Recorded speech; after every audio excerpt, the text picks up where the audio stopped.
Hello friends, welcome to exam planet. तो आ, आज मैं आपको 6 और 7 अगस्त की वीडियो दे दूंगा। डोंट वरी, टेंशन मत लीजिए। अच्छी खबरें हैं, ठीक है। 8 आज संडे है तो संडे की वीडियो आज आपको पता ही नहीं आती। संडे की वीडियोस मंडे को मिलती हैं, 8 और 9 की एक साथ आपको, ठीक है। तो आज मैं आपको 6 और 7 की दे दूंगा। कोशिश करूंगा मैं जो फर्स्ट, सेकंड और थर्ड में नहीं दी है उसमें से भी मैं एक आध वीडियो आज दे दूँ आपको, ठीक है। तो विदाउट वेस्टिंग एनी टाइम फटाफट स्टार्ट करते हैं। उससे पहले चैनल को लाइक कीजिए, वीडियो को लाइक कीजिए, सॉरी चैनल को सब्सक्राइब कीजिए और फटाफट सब्सक्राइबर बेस जो है 400 करना है। देखो आज हो रही है, आज हो रहा है 8 तारीख, ठीक है। मैं आपके लिए वीडियोस बना रहा हूँ। 15 तारीख तक ये जो टारगेट है ये 400 पूरा हो जाना चाहिए। ये आप लोगों की जिम्मेदारी है, मैं अपनी जिम्मेदारी पूरी कर रहा हूँ। आप लोगों की जिम्मेदारी है 400 15 तारीख तक हो जाना चाहिए, राइट। चलिए तो स्टार्ट करते हैं हमारी फर्स्ट स्लाइड से। RBI extends current account rules implementation deadline to October 31। By god, कितनी इंपॉर्टेंट खबर है, आपको पता है। इससे डायरेक्ट सवाल बनेगा आपके एसबीआई के मेंस में, आपके आने वाले आरआरबी पीओ के मेंस में, आरआरबी क्लर्क के मेंस में, याद रखना। तो आरबीआई जो है उसने बेसिकली जो करंट अकाउंट रूल्स जो है, करंट अकाउंट की जो रूल्स की जो इम्प्लीमेंटेशन की जो डेडलाइन है ना, देखो करंट अकाउंट रूल्स में आरबीआई ने कुछ बदलाव किया था। उस रूल्स को इंप्लीमेंट करने की आरबीआई ने एक डेडलाइन दी थी। फाइनली अब उस डेडलाइन को अक्टूबर 31 तक एक्सटेंड कर दिया गया है। ये इस खबर का मतलब है कि आरबीआई ने जो करंट अकाउंट को लेके नई रूल्स दिए थे उसको उसकी इम्प्लीमेंटेशन की जो डेडलाइन है उसको बढ़ा के 31 अक्टूबर कर दी गई है। The reserve bank of India has allowed time to banks till October 31। अक्टूबर 31 तक बैंकों को अलाउ कर दिया है, टाइम दे दिया है October 31 to implement changes in terms of managing current accounts, ठीक है। The reserve bank of India has allowed time to banks, reserve bank of India ने अलाउ कर दिया है टाइम किसको, बैंक्स को, till October 31 to implement changes, ताकि वो चेंजेस इंप्लीमेंट कर पाए in terms of managing current accounts, ठीक है। देखो बहुत सिंपल सी खबर है, आराम से समझना कि आरबीआई ने कुछ नए रूल्स लेके आई थी करंट अकाउंट को लेके, जिसको उन्होंने एक डेडलाइन दी थी कि आपको इस समय तक इसको इंप्लीमेंट करना है। But there are some problems, जिसकी वजह से बैंकों ने बोला कि सर, हम आरबीआई से रिक्वेस्ट की कि हमें थोड़ी सी डेडलाइन बढ़ा दीजिए, we are working on it, और हम इसको इंप्लीमेंट अपने यहाँ कर लेंगे। तो आरबीआई ने थोड़ा सा कॉपरेशन दिखाते हुए जो डेडलाइन थी उसको अक्टूबर 31 तक बढ़ा दी, ठीक है। तो the reserve bank of India, let me select the pen first. The reserve bank of India has allowed time to banks, bank को अलाउ कर दिया है time till October 31 to implement changes, ताकि वो चेंजेस जो हैं इंप्लीमेंट कर पाए किसमें, in terms of managing current accounts, कि वो कैसे करंट अकाउंट को मैनेज करते हैं, राइट। करंट अकाउंट को मैनेज करने को लेके जो रूल्स थे उसमें बदलाव आए थे, तो उसको लेके आरबीआई ने उनको अक्टूबर 31 तक का टाइम दे दिया है ताकि वो इंप्लीमेंट कर पाए the changes in terms of managing current accounts following reports of small businesses being hit with account freezing in the last few days। following reports of small businesses, ये कब हुआ है, जब एक कुछ रिपोर्ट आई है जिसमें क्या हुआ है कि following report small businesses being hit with the account freezing in the last few days, कि कुछ स्मॉल बिजनेसेस जो थे उनके अकाउंट्स फ्रीज कर दिए गए हैं। ये बैंकों की तरफ से फ्रीज किए गए हैं कुछ, मतलब बेसिकली जैसे करंट अकाउंट होता है ना, तो उसमें क्या होता है कि जो बिजनेसमैन होते हैं वो करंट अकाउंट ओपन करते हैं बिकॉज उनको बल्क में अमाउंट रिसीव करना होता है और भेजना होता है। तो आपको पता होगा करंट अकाउंट पे इंटरेस्ट रेट निल होता है, ऑलमोस्ट निल के बराबर होता है। तो जो बैंक्स हैं वो कुछ जो बिजनेसेस हैं उनकी अकाउंट को फ्रीज कर देती है कुछ सर्कमस्टांसेस में। तो वही जो अकाउंट फ्रीज हुई है उसी के बाद बैंक ने आरबीआई आई है सामने कुछ रूल्स के साथ, और मतलब उसका बेसिकली मकसद ये है कि क्योंकि कोविड की वजह से सिचुएशन खराब है बिजनेसमैन लोगों की, तो उस सिचुएशन में उनके अकाउंट को फ्रीज करना इज नॉट राइट। तो that's why RBI has come with some rules and regulations, right. जो आरबीआई ने बोला है कि आप इंप्लीमेंट कीजिए, और इन्होंने बोला है कि हमें थोड़ा टाइम दीजिए, तो अब आरबीआई ने उनको 31 अक्टूबर तक का टाइम दे दिया है। The central bank stated the circular it issued in August. RBI ने जो सर्कुलर था अगस्त में इशू किया था, अगस्त नवंबर एंड दिसंबर लास्ट ईयर, पिछले साल अगस्त नवंबर दिसंबर में इन्होंने इशू किया था, to say that there are aimed at enforcing credit discipline among the borrowers, ठीक है। These are aimed at enforcing credit discipline, इनका जो मकसद है aimed at enforcing credit discipline जो है वो बोरोवर्स के बीच में बनाए रखना, and also to facilitate better monitoring of the lenders, ताकि जो लेंडर्स हैं उनकी एक बेटर मॉनिटरिंग हो सके। इन सबको देखते हुए आरबीआई ने जो गाइडलाइंस थी, सर्कुलर था, वो अगस्त नवंबर और दिसंबर में इशू किया था। Bankers were required to implement these instruction in non disruptive manner, banker को बोला गया था कि आपको इन सारे इंस्ट्रक्शन को जो है वो इंप्लीमेंट करना है नॉन डिसरप्टिव मैनर में, while keeping the bona fide business requirement of the borrowers. हाँ, इसको आपको ऐसे इन सारे रूल्स को ऐसे इंप्लीमेंट करना है कि जो बिजनेसमैन है, जो स्मॉल बिजनेस वाले हैं, उनकी जो रिक्वायरमेंट्स है उसको किसी तरह से हैम्पर ना हो और आपकी चीजें भी प्रॉपर्ली हो जाएं। तो दोनों चीजों को मैनेज करते हुए बोला गया था कि आपको इसको इंप्लीमेंट करना है। The RBI on Wednesday said that it has received request from the banks। RBI ने बोला कि हमारे पास कुछ रिक्वेस्ट आई थी बैंक्स की कि प्लीज ये जो डेट है इंप्लीमेंटेशन की इसको थोड़ा सा आगे बढ़ा दीजिए। दैट्स व्हाई अब हम इसको 31 अक्टूबर 2021 तक के लिए पोस्टपोन कर रहे हैं। अब आपको 31 अक्टूबर 2021 तक का टाइम है बैंकों के पास, आप इसको इंप्लीमेंट कीजिए अपने यहाँ। राइट, समझ में आ गई आपको खबर। मूव करते हैं अगले खबर पे। एसबीआई पेमेंट्स और हिताची पेमेंट सर्विसेज जो है उसने पार्टनरशिप करी है किसके लिए? फॉर ई रूपी के लिए, ई रूपी के लिए। अब समझाता हूं मैं आपको हुआ क्या है बेसिकली। ये बीआई हो गया, यहाँ पे ये आरबीआई है, याद रखना। आरबीआई पेमेंट, सॉरी एसबीआई है, एसबीआई सॉरी ये है, आई थिंक यार एक तो इस पे लिखने में परेशानी होती है। हाँ, तो ये है एसबीआई पेमेंट्स। ये एक जॉइंट वेंचर है between state bank of India and Hitachi payment services के बीच में। एसबीआई पेमेंट्स जो है ये एक जॉइंट वेंचर है किसका? स्टेट बैंक ऑफ इंडिया का और हिताची पेमेंट सर्विसेज का। ऑन थर्सडे सेड, उन्होंने बोला है, थर्सडे को उन्होंने बोला है कि वो साथ आए, it has partnered with Hitachi payment services to develop the capability to acquire e rupee transaction. उन्होंने बोला कि हम साथ इसलिए आए because to develop the capability, हम वो कैपेबिलिटी डेवलप करना चाहते हैं to acquire e rupee transaction on the YONO SBI merchant app.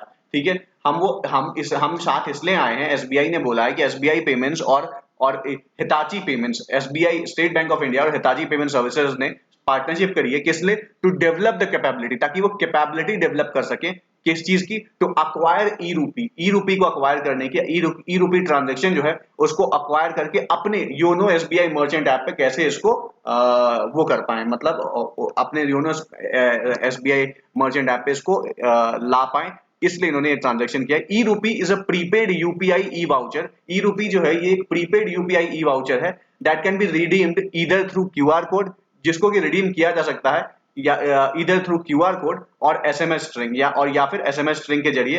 And hence beneficiaries using smartphones, hence beneficiaries जो स्मार्टफोन का यूज करते हैं और feature phones can be enabled on this platform, ताकि उनको इस वाले प्लेटफॉर्म पे इनेबल किया जा सके। ठीक है, e rupee is a prepaid UPI e voucher. E rupee जो है ये एक प्रीपेड यूपीआई ई वाउचर है। E rupee is a prepaid UPI e voucher है दैट कैन बी रिडीम्ड, जिसको रिडीम किया जा सकता है, redeemed either through QR code के थ्रू और SMS string के थ्रू, और SMS string and hence beneficiaries using smartphones, hence जो beneficiaries हैं वो जब यूज करते हैं स्मार्टफोन को, hence beneficiaries using smartphones और feature phones can be enabled on this platform, उसको इनेबल किया जा सकता है इस प्लेटफॉर्म पे। ठीक है, it is said merchants can now use the UPI voucher. इसमें बोला गया है कि it is said that merchants can now use the UPI voucher, merchants जो है यूपीआई वाउचर इस्तेमाल कर सकते हैं, feature on the YONO SBI merchant app to accept prepaid UPI e-vouchers. In addition, Hitachi Payment Services will support SBI payments and merchant onboarding and merchant transaction settlement for e-rupee. इसी में बोला गया कि अब जो SBI Hitachi Payments है वो मदद करेगी, बेसिकली वो सपोर्ट करेगी SBI पेमेंट्स को इन मर्चेंट ऑनबोर्डिंग, ताकि वो मर्चेंट को ऑनबोर्ड ले पाए एंड मर्चेंट ट्रांजैक्शन सेटलमेंट वो भी पूरी कर पाए। Develop by National Payments Corporation of India, इसको डेवलप किया गया एनपीसीआई के द्वारा।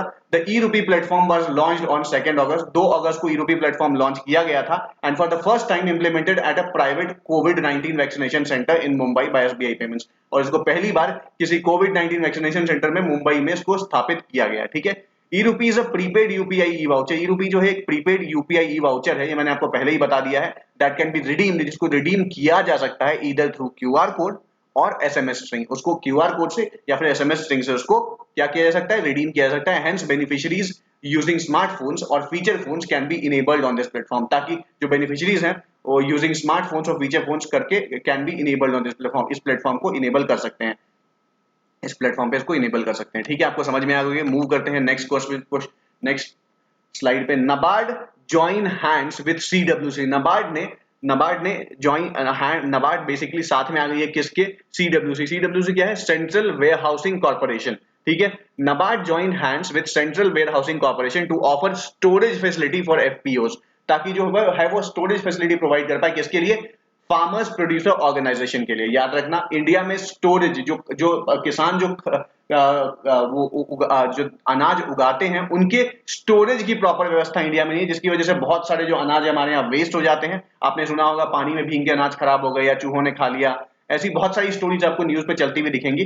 तो होता क्या है उससे बेसिकली कि उससे होता यह है बेसिकली कि हमारे देश को बहुत नुकसान होता है। तो अब इसीलिए नाबार्ड ने बोला है कि हमने CWC that is central warehousing corporation के साथ पार्टनरशिप करिए ताकि हम इंडिया में जो स्टोरेज फैसिलिटी है उसको बेहतर बना पाएं और फार्मर्स प्रोड्यूसर ऑर्गेनाइजेशन को स्टोरेज फैसिलिटीज प्रोवाइड कर पाएं। National bank for agriculture and rural development on Wednesday said, NABARD ने वेडनेसडे को बोला है कि it has joined hands with central warehousing corporation. उसने बोला है कि हमने सेंट्रल वेयरहाउसिंग कॉर्पोरेशन के साथ हैंड्स ज्वाइन किया है to provide better storage facility, ताकि हम बेटर स्टोरेज फैसिलिटी प्रोवाइड कर पाएं। किसके लिए? फॉर फार्मर्स प्रोड्यूसर ऑर्गेनाइजेशन के लिए, फार्मर प्रोड्यूसर ऑर्गेनाइजेशन के लिए। Under this partnership state of the art storage facilities, under this इस पार्टनरशिप के तहत state of the art storage facilities जो है विल बी मेड एक्सेसिबल, उसको एक्सेसिबल बनाया जाएगा to over 5000 FPOs across the country. ठीक है, अंडर दिस पार्टनरशिप, इस पार्टनरशिप के तहत ये बोला गया state of the art storage facilities जो है, state of the art storage facility जो है उसको विल बी मेड एक्सेसिबल, उसको एक्सेसिबल बनाया जाएगा to over 5000 FPOs across the country. जो 5000 एफपीओज इंडिया में है उन सब के लिए इसको एक्सेसिबल बनाया जाएगा ताकि वो इसका इस्तेमाल कर पाए। ठीक है, we need to double our current warehousing capacity, हमें अपनी जो वेयर हाउसिंग कैपेसिटी है इंडिया में उसको डबल करना पड़ेगा to nearly 300 metric tonne to make any substantial difference to the current scenario. अगर हम सच में हम चाहते हैं कि हमारा जो करंट सिनेरियो उसमें कोई बदलाव आए तो हमें अपनी वेयर हाउसिंग कैपेसिटी को पूरी तरीके से डबल करना पड़ेगा। 300 मेट्रिक टन जो होता है हमें उसकी वहां तक पहुंचना पड़ेगा, तभी हम कुछ खास चेंज ला पाएंगे। Let us not forget that the ecological value of each kilo of rice और wheat we lose is much more than the economic value. Economic value से कहीं ज्यादा होता है वो। It is only these out of the box solutions that will finally make a difference in the warehousing space. ठीक है, चलो next last slide.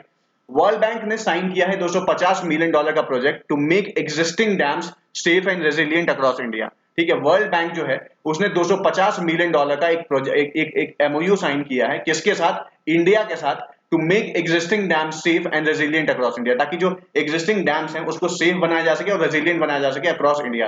The Government of India, the Central Water Commission, the Government of India, the Central Water Commission, government representatives from 10 participating states and World Bank, इन सब ने मिलकर sign किया है $250 million का project to support the Government of India's long term dam safety programme, ताकि वो support करेंगे to support the Government of India की long term dam safety programme को and improve the safety and performance of existing dams, ताकि वो improve कर पाए safety and performance of existing dams across various states of India. ठीक है, the second dam rehabilitation and improvement project, दूसरा जो second dam rehabilitation and improvement project है will strengthen dam safety, वो डैम सेफ्टी को improve करेगा, will strengthen dam safety by building dam safety guidelines. ठीक है, by building dam safety guidelines, bring in global experience and introduce innovative technologies, bring in global experience को bring in करेगा and introduce innovative technologies को introduce करेगा। ठीक है, the project will be implemented in approximately 120 dams, जो project जो है वो लगभग 120 डैम्स में इंप्लीमेंट किए जाएंगे across the states of Chhattisgarh, Gujarat, Kerala, Madhya Pradesh, Maharashtra, Manipur, Meghalaya, Odisha, Rajasthan and Tamil Nadu and the national level through the Central Water commission. Other states or agencies may be added to the project during project implementation. ठीक है, this is the world's largest dam management program. याद रखना ये दुनिया का सबसे बड़ा dam management programme है। इसका ऑब्जेक्टिव सिर्फ इतना सा, its objective is to break the costly cycle of build, neglect, rebuild. इसका जो ऑब्जेक्टिव है इज टू ब्रेक, किसको ब्रेक करना? द कॉस्टली साइकिल, जो महंगा तरीका है ये बैंक बिल्ड करने का, उसको ब्रेक करना है। Break the costly cycle of build, neglect, rebuild. Build करते हैं, फिर वो उसको नेग्लेक्ट करते हैं, फिर रीबिल्ड करते हैं, which characterises the operations and maintenance of infrastructure across the sectors, जिसकी वजह से बहुत सारे पैसे खर्च होते हैं। तो इन सब चीजों को ठीक करने के लिए, इन सब चीजों को बेहतर बनाने के लिए वर्ल्ड बैंक ने $250 मिलियन प्रोजेक्ट जो है इंडिया के साथ साइन किया है, ताकि इंडिया की जो एग्जिस्टिंग डैम्स है उसकी सेफ्टी, रेजिलियंस को इंडिया में इंप्रूव किया जा सके। तो आई होप आपको आज की वीडियो पसंद आई होगी। पसंद आई हो वीडियो को लाइक करें, चैनल को सब्सक्राइब करें और टारगेट याद रखना 15 तारीख तक 400 सब्सक्राइबर हो जाने चाहिए।